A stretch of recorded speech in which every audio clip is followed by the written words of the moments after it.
Hi everybody, my name is Eugene Macarius. A warm welcome to you, and I'm the founder of this Shopify newbies group. I thought I give you a short note on Shopify and e-commerce. Firstly, let me ask you a question. How badly do you want to succeed? What is your hunger? What is your motivation? No matter where you come from, a lot of us either got tricked by some form of guru. We attend his or her course, and then there are a lot of promises, but the guru did not deliver. So what next? Do we dwell in self-pity? Do we blame the guru? Or what do we do?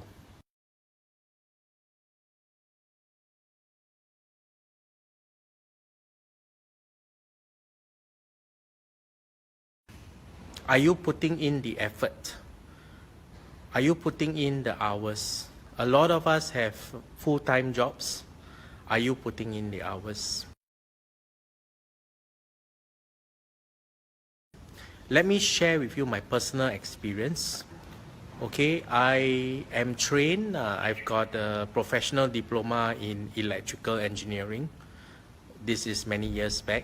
But I tell myself that I do not foresee myself being an electrical engineer.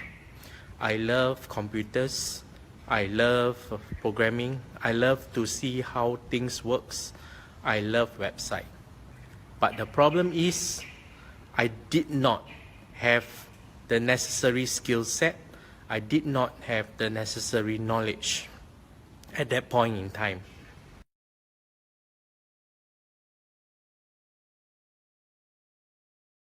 So when I was studying electrical engineering, there was one class that is the system programming analytics class. It's only one class. I make sure I fight hard to get into that class.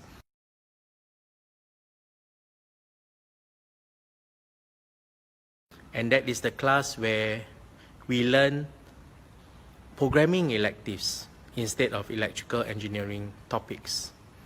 So by going into and learning this programming related subject for my elective, when I went out to work, I decided to choose on an IT path, and without any experience, I joined a system integrator for travel agency,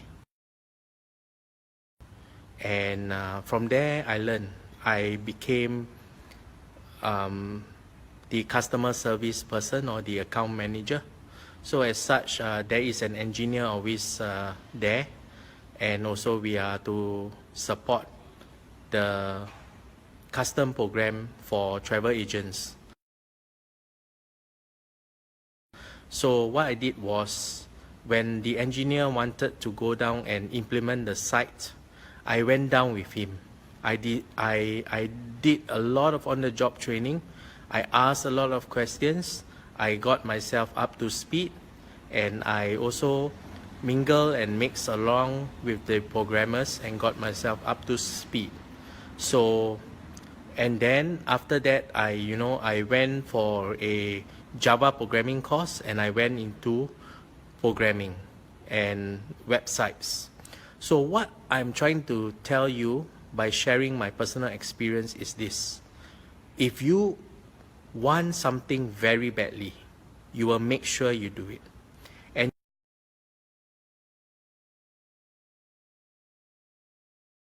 many of you are kind of very concerned that I am not able to get traffic. Why do I have a website? Nobody visits it.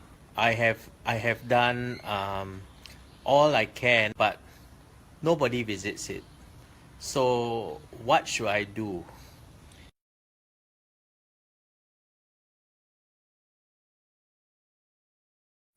Firstly, I want you to realize that actually SEO takes time.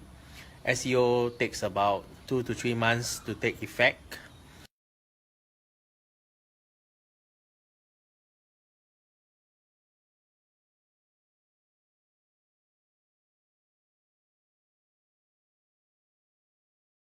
Let me give you this analogy. Today, you are a new colleague of mine, and today is your first day. So I just got to know you, right?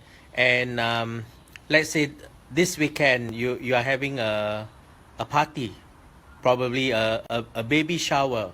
Your child or your boy is turning 1 year old, and you are inviting every office colleague, all right? And then you give them your address, and then there are some colleagues that do not drive and they ask you for directions. So this is what you will say. You take the bus, you take the public bus. From the bus interchange, you board the bus, you count. The third bus stop, you get down, you look ahead, you'll find that there's a block. You walk ahead towards the block, and you walk ahead, there's another block. That is my home.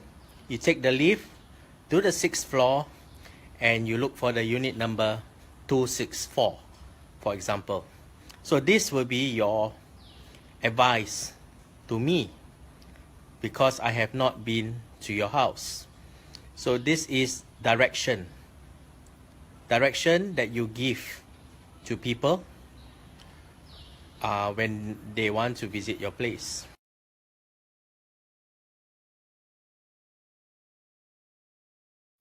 Now, similarly with Shopify, is the same thing. Today you launch a new website, correct? And nobody knows about this website.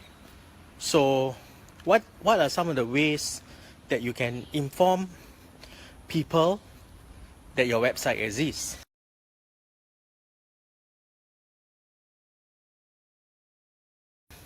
You will tell your close friends in social media about your website. If I draw a parallel to the earlier analogy that I gave you of a new colleague telling me where he or she stays so that I can be present for her baby shower celebrations. So similarly with that, by submitting your websites to the relevant directories, by announcing in social media, by telling your friends about it, this is one way in which you inform people that your website is live.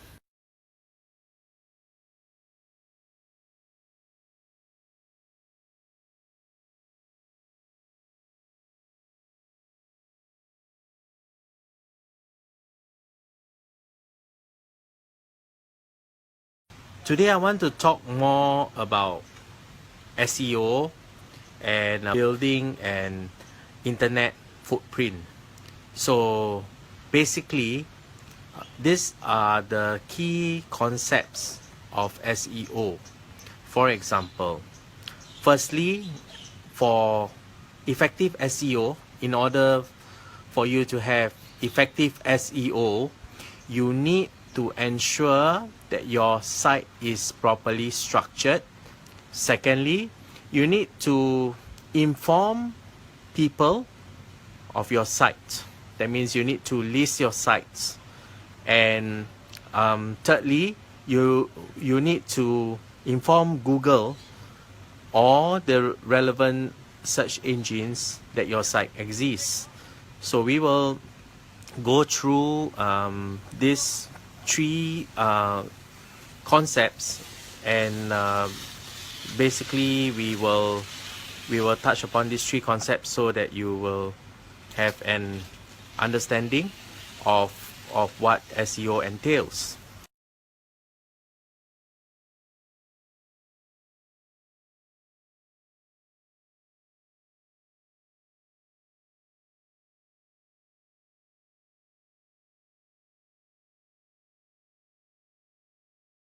So the first concept is this.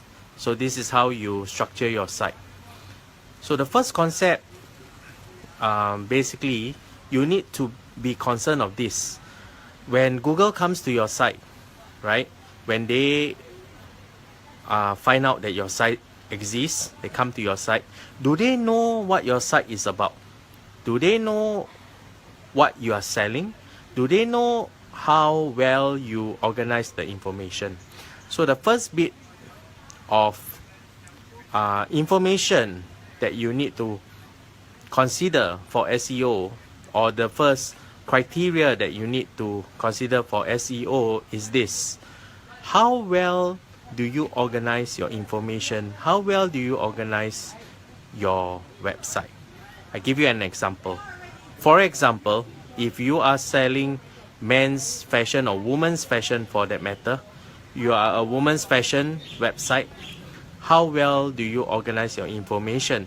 Do the search engine know that you are selling, for example, accessories like women's belts, women's handbag, women's dresses, party dresses, formal dresses, silk dresses, undergarments maybe? How well do you organize them? Do you organize them in subcategories? Do you have what they term as on-page SEO? So on-page SEO is this. Basically, when the search engine look at your page, do they know what keyword is this page optimizing for? Does the visitor, or rather more importantly, does the search engine know that you are selling ladies' shoes? So each page has to be optimized for the keyword that people are searching for, or the keyword that you want people to search for. So for example, if it's a ladies handbag page, your category page should be ladies handbag. You should optimize for that. And the sub pages or the product pages, there should be things like red, leather, handbag, and you should optimize for the sub keywords. So when Google discover your ladies handbag category, they will look at all the sub products, and they will realize that the sub products are subcategorized into sub keywords. So that makes what you call search engine indexability easier for Google. And Google will think that you are somewhat trying to build an authority site and not just some fly-by-night site. So Google will give some weightage to that, right? So that's how you organize your info. And how do you do on-page SEO? Is very simple. Your product name has to contain the keyword. Your product image has to contain the keyword. Image alternate tag has to contain the keyword. And in your product description, you probably just repeat the keywords 3 times, or you include a related keyword inside as well. So that's how you optimize for each product and each category. After you have optimized that, you have to ensure that your product navigation also contains the necessary keywords. So basically, this is it.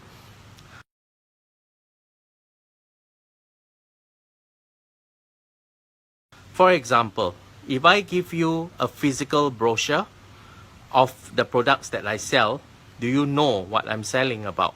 So your website is like that physical brochure that you give to Google when Google is outside your business, outside your door, right? When Google is outside your business door and you give them a brochure, or if Google is outside your restaurant and you give them the restaurant menu, does Google know what you are selling?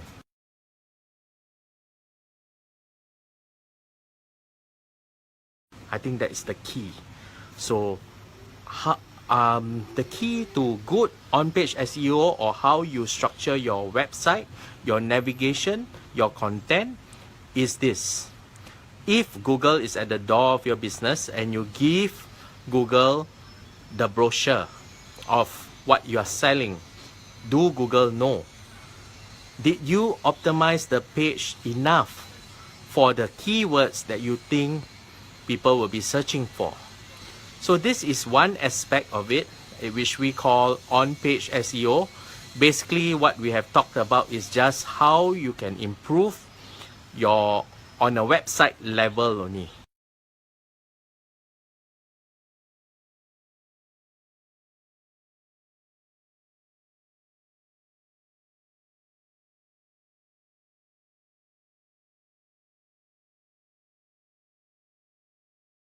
The other thing we want to talk about is basically the, as what people say, the off-page SEO.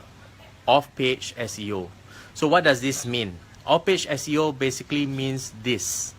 For example, today your county mayor has built a new township, okay? And it tells you that this town is called the River City, for example. This is just a fictitious name. So River City, okay? We have built this River City. It's amazing, all right? Yeah, that's all. They just tell you River City is amazing. Then the first question that comes to your mind is, how do I get to River City?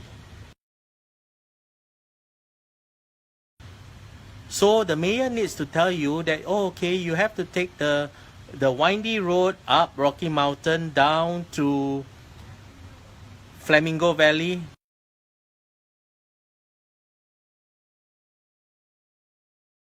And you take the road straight up to this amazing River City. You will see a big boat-shaped restaurant. That's the start of River City. So the mayor gives you description and directions to the new township. Similarly, are you giving directions to Google to find your website? So what do I mean? Firstly, you need to submit to prominent directories. Prominent business directories, most of them are free listing. You need to list your business there so that people can find, basically. And depending on your business, you might participate in through forum discussion, but you can leave your signature thread with your website, right? And also the other thing is you have to have social media presence for your business. Okay, Google has stated this some years back that they are giving some priority to what they term as social signals.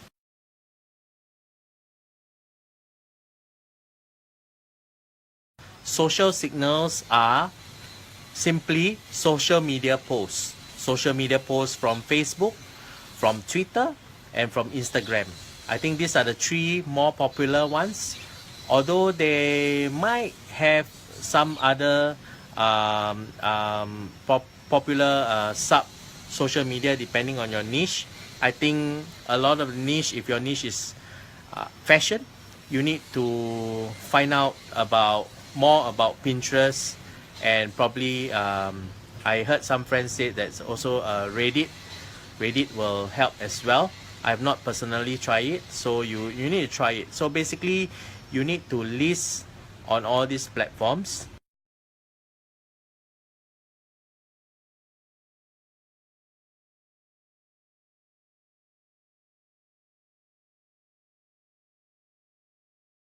Today we have a question from Ryan in Michigan. Ryan asks, are Facebook and Twitter signals part of the ranking algorithms? How much do they matter? Interesting question. So let's try to walk through this a little bit. Facebook and Twitter pages are treated like any other pages in our web index. And so if something's occurs on Twitter or occurs on Facebook and we're able to crawl it, then we can return that in our search results. We have to crawl the web in order to find pages on those two web properties. And we've had at least one experience where we were blocked from crawling for about a month and a half. And so the idea of doing a lot of special engineering work to try to extract some data from web pages when we might get blocked from being able to crawl those web pages in the future is something where the engineers would be a little bit leery about doing that. So I'm not saying not to use Twitter and Facebook. I love to tweet. There's a ton of people who get a ton of value from both Facebook and Twitter. And I think that both of those services represent a fantastic avenue. It's a way to drive visitors and traffic to your site. It's a way to let people know about news related to you or your company or your website. So I think there are great ways to build up your personal brand.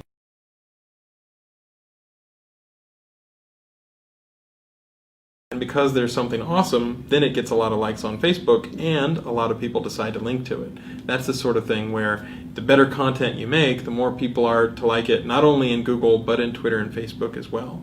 So as far as your question, I hope that helps clarify things a little bit.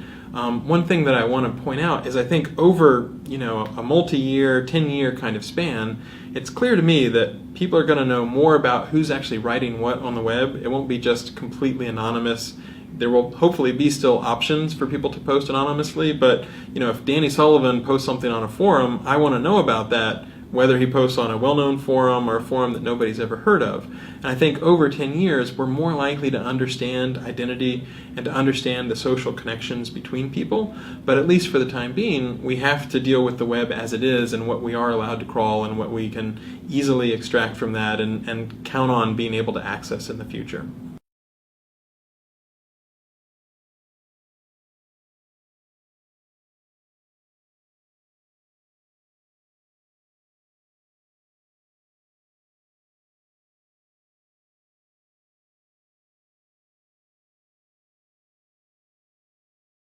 Don't go crazy, okay? Don't be spamming this platform because Google knows, okay? You need to just genuinely have that presence, submit to key prominent directories, business directories of your niche. Be present or have a strong presence in social media. I think that is also key.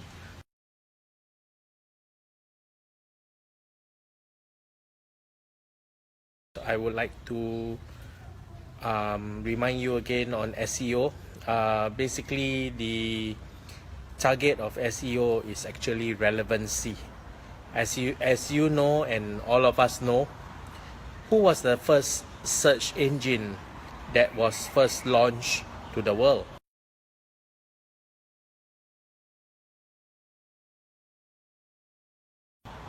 Was it Google? No, it was Yahoo. Yahoo was the first search engine that was launched to the world. And then what happened to Yahoo? There are a few others, Alta Vista, a few others as well that launched later. But basically Yahoo is the first one. And then what happened? The moment when Google launched as a search engine, and then a lot of people were doing comparison. Basically, they were saying, okay, I'm using Yahoo right now. I'll open another browser. I'll use Google, and then I'll check out.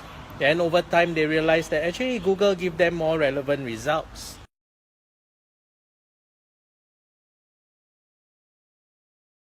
Compare, as in, who give me a better result? Is it Yahoo or is it Google? So basically, after they realized that, oh yeah, actually it is Google that gave me a better results. So what happened? When they realized that Google gave them more relevant search result, so what do? They tell their friends, hey, check out this new kid on the block. It's called Google. Yeah, Google. And it's able to give me better results. So why don't you try it out? So among the techie groups, among the forums, they actually discuss about this, and a lot of people conclude that Google gives a better results. So over time, there was a massive switch or migration over to Google, and Yahoo lost its market share after a couple of years that Google was launched. So Google maintained or managed to get good market share, and they continue to have market share today. So how do they do it? This is the only secret that Google runs on, and that is relevancy of search. The moment the search becomes irrelevant, people will switch back to Yahoo. But people so far over the years have not. And of course, in the area of SEO, there is also this area of black hat and white hat. So what is black hat SEO? What is white hat SEO?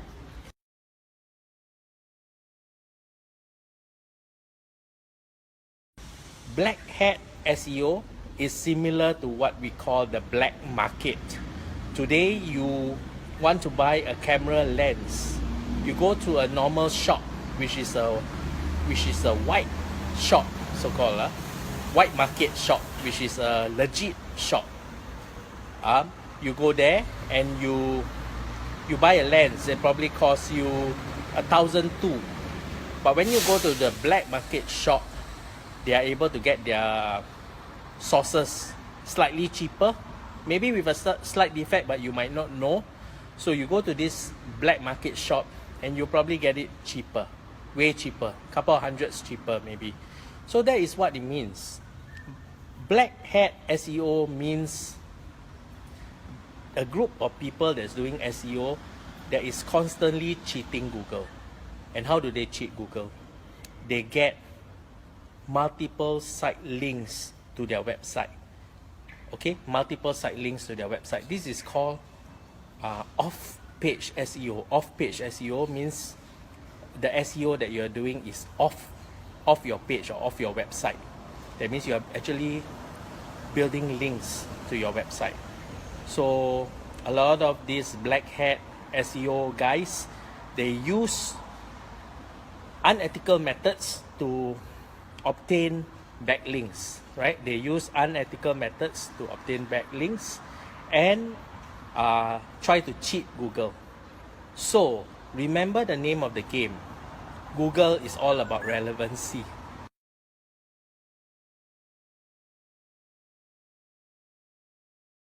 So there is also a group of white hat people that play by the rules. That means they let Google naturally crawl their site. They do build links, but not massive. So this is how Google will work. Google will look at your website. Hey, this guy, yeah, good, 1,000 links to your website. 1,000 links from different websites. Good. Now wait a minute. 1,000 links.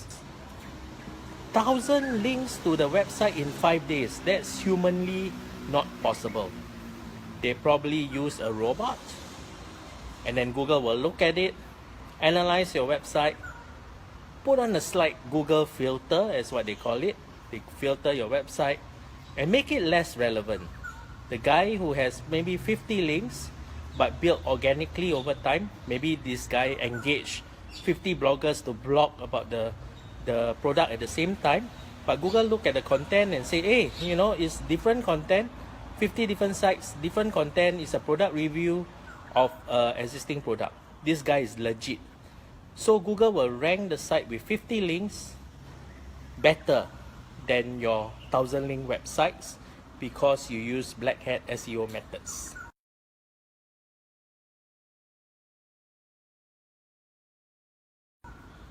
Now on this note, a lot of people use Fiverr for SEO, and Fiverr uses a lot of black hat SEO methods. Why is black hat SEO methods not encouraged? This is why. Because you never know what links you are getting. You are just telling the guy, hey, I pay you $5, give me 1,000 links. After that, okay, the guy's happy, he got $5 in the pocket. Okay, he go and look for other customer. But you have 1,000 links, you are happy also. But over time, you realize, hey, of the 1,000 links, I have 10 links that is from the pornographic forum. That I have 5 links from gambling sites. So how do I remove that? There is a problem. because you can't remove the link. And you have to do the disavow link and all that. You need to tell Google this link is not a valid link. Right? So you need to do extra work for the $5 that you pay. It's just not worth it. Okay, just remember that. Not worth it. If you want to do SEO, go on White Hat SEO. Okay, it's strongly recommended. Do you understand what I'm trying to say? Do you understand why Google is in the business of providing relevant search? To prove my point, Google over the years have purchased YouTube because they want to dominate video content. YouTube was a private owned company until Google bought it. Google bought Picasa, was also a private owned company until Google bought it, and then Google rebranded it as Google Photos using the technology of Picasa.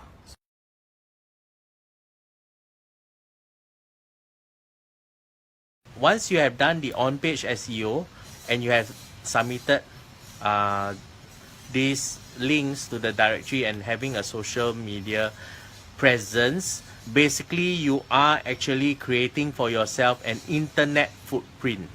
For example, today you open a physical restaurant. What would you do? Basically, you will take up a mailing service of a company that will help you mail within close proximity 10 kilometers of residential people, telling people of your business, right? Your physical brochure or your order menu, you will send to people within 10 kilometers of your business. Or you would do a Google ad 10 kilometers within your business, or a Facebook ad, right? So this is what you will do to inform people. So similarly, by submitting to prominent directories, by having a strong social media presence, you are actually building an internet footprint over time. Use hashtags, because hashtags are important, and hashtags can get you engagement, especially if you are on Instagram and you choose the right hashtag, correct? Okay, so this is first, you have a strong on-page SEO. Second, you build your internet footprint.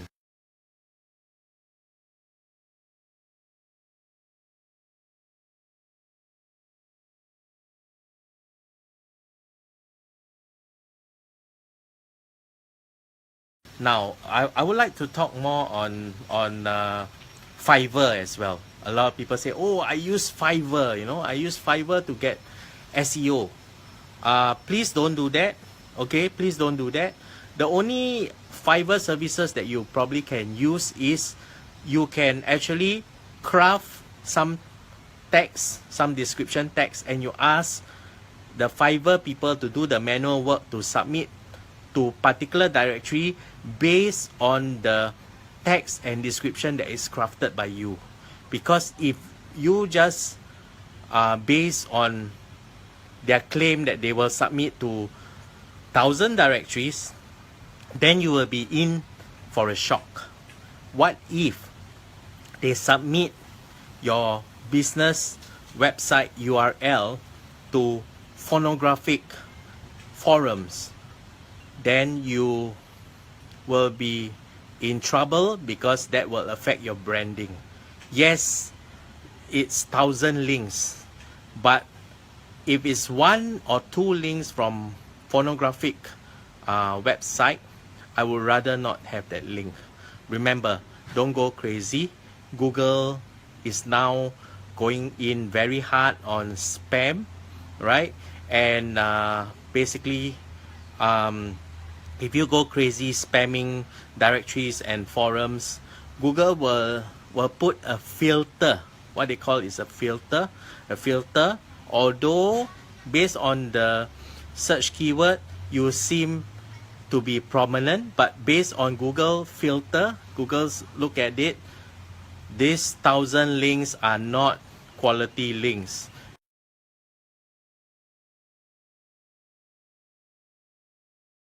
And then let's say, for example, Google look at my business. Hey, okay, this guy, okay, he's got only 20 links, but it's all from quality links, top prominent directories, okay, I'll give him a slight preference. So that is what the Google filter does. He will filter you down, although you have a lot of links, but he will give preference to those people that have prominent links. So always remember that quality over quantity when you're doing your link building.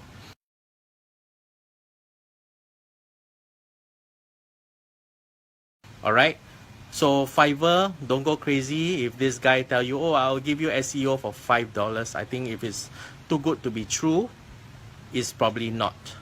Just for your info and just giving context to it, for SEO projects, I charge 4 to 5,000 US dollar for one project. It's 4 or 5,000 US dollar for one project. Okay, so that is the context. So if people tell you that $5 I can give you SEO, that's probably bullshit. Okay, I tell you honestly, that's bullshit. It can do your business harm.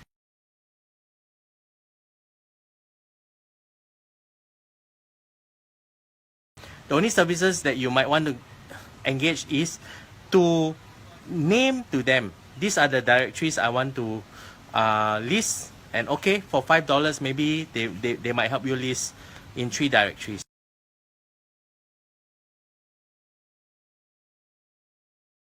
Okay, that's fine, or reasonable, and these are the directories that you want to list anyway. It's just that you do not want to do the manual work. That's why you outsource it to Fiverr.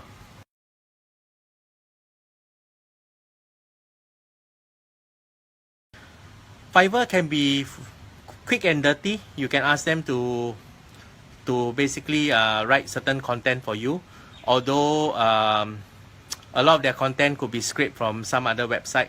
So normally this is what I'll do. If I want for example an SEO content, if I want an SEO content, I will pay 3 writers $5 each, so my cost is $15.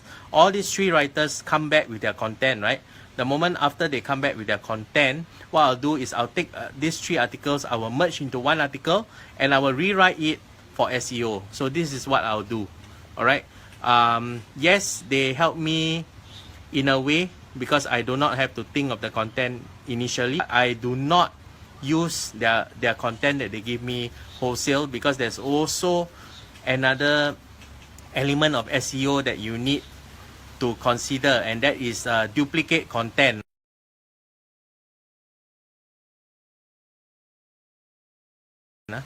So for example, today you saw your competitor, hey, this guy write a good article, so you copy the article wholesale, including the image wholesale into your website.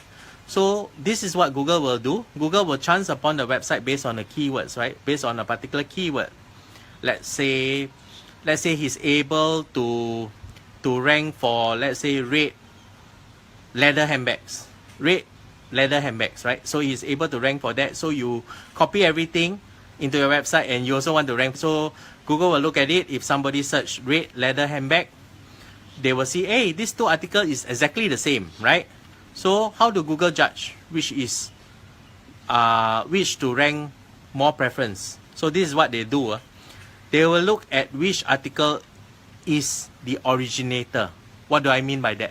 They will look at article A dated 2015, article B dated 2017, article B, which is you are the copycat. So when you are the copycat, when Google flag that you are the copycat, Google will again apply a Google filter on you and say, yes, although you rank for all these things, you got good on-page SEO and all that, but hey, you are the copycat. The guy had the article since 1 or 2 years before you, maybe, right? So you are the copycat, so Google will not rank you. So that is the thing. You can ask people to write articles, but how can you ensure that the article is not copied from somewhere? So normally what I'll do is I'll get people to write the article, get the ideas from the article there, and then most of the time I will rewrite the article, right?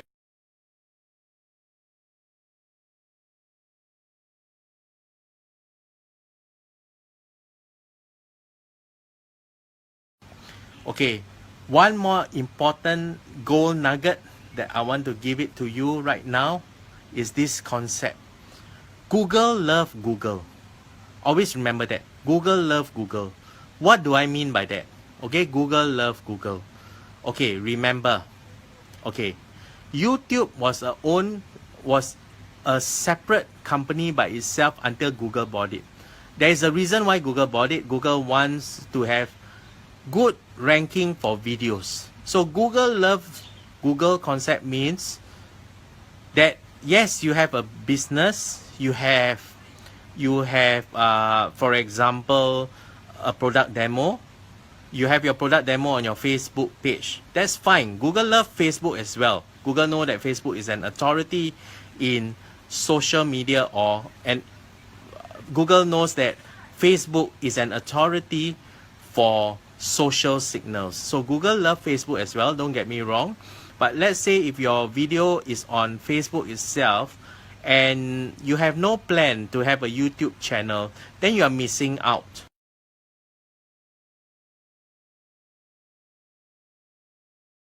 Okay, missing out in what sense?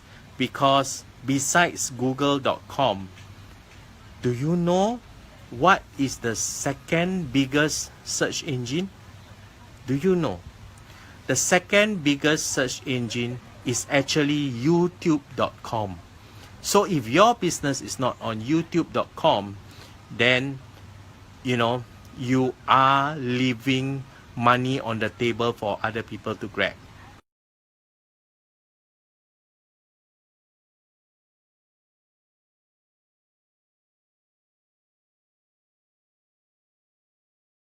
Okay, remember that. So how do you optimize for youtube.com? Basically, your video that you're about to upload, you must make sure the video file name, rename the video file name to include the keyword before you upload to YouTube. That's one key point that a lot of people don't teach you. Okay, this is key. Okay, secondly, your YouTube video title should contain the keyword, and your description should repeat the keyword at least about 3 times. That's about the same basic concept as how you do on-page SEO for your website. So remember to have YouTube presence as well, because Google love Google.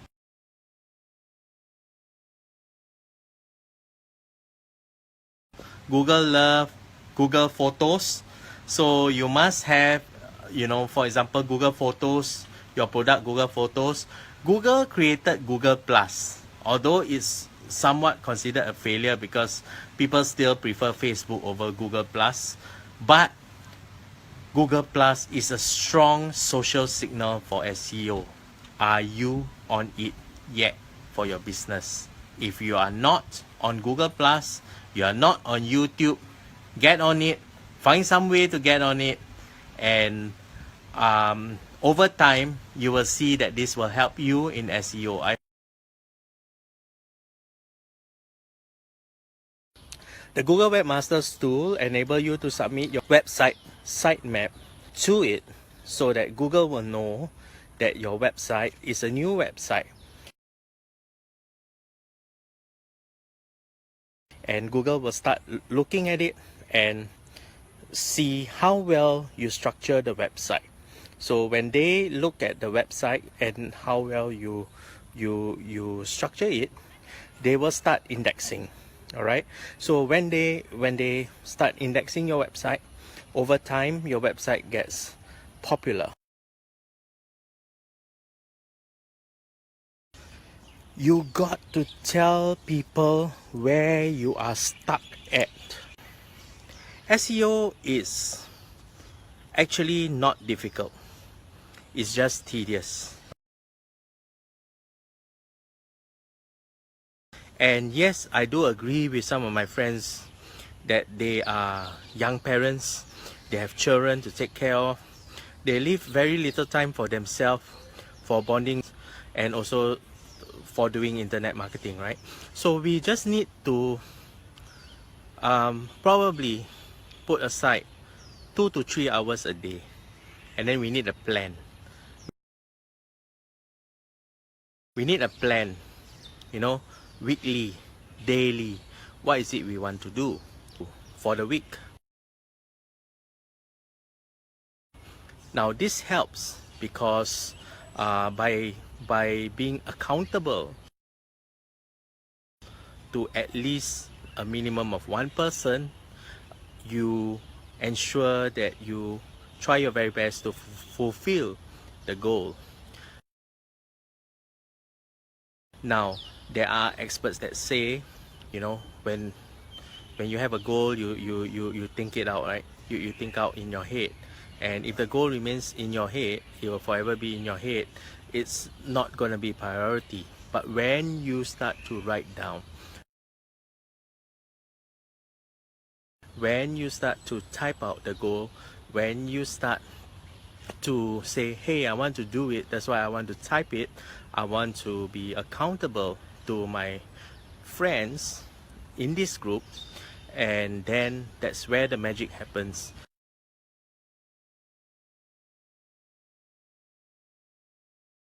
Because you know that people in the group are there to support you, people in the group believe in you, and people in the group know what you're struggling at.